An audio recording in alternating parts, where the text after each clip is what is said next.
The number one sales ability that is going to increase your sales the most is the ability to raise impulse. Hey everyone, welcome to another episode. My name's Warnaar. Today we're going to talk about something that is absolutely going to smash your sales numbers out of the park. Now, what is impulse? Impulse is when your enthusiasm for a product or service is so high that you pull the trigger and make the transaction to obtain.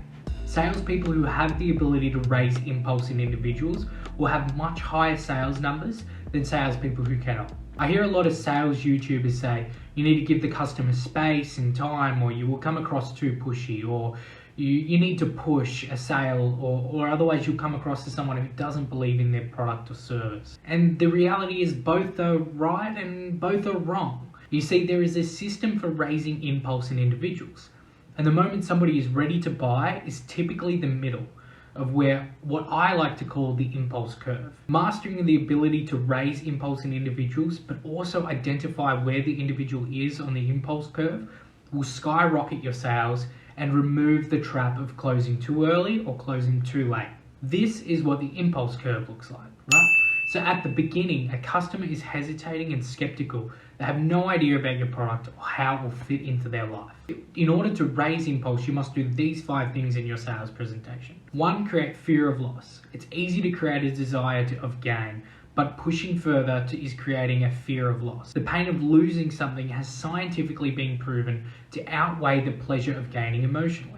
Number 2, creating a sense of urgency. What's better than making a sale in the future? Making a sale today. And when building impulse in your customer and creating a sense of urgency, get your customer to the decision-making process faster. You can do this, for example, by using an anchor. You could remind them of an issue in their business that they mentioned to you. You could comment on not only how your service could fix this problem, but how by delaying their decision will increase the damage of the problem that they describe to you in their business. Number 3, Jones effect. I'm sure you've heard of keeping up with the Joneses. Creating Jones effect by mentioning other businesses or customers that you've done business with.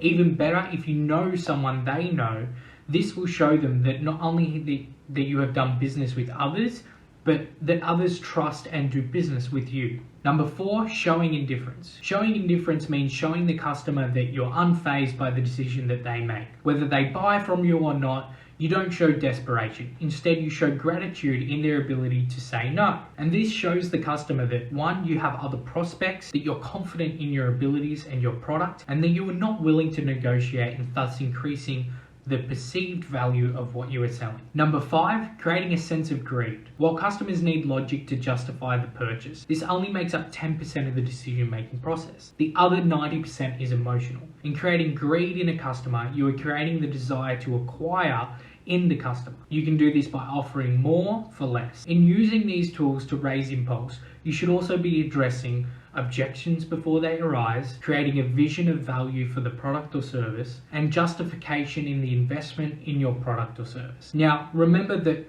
the impulse curve, right?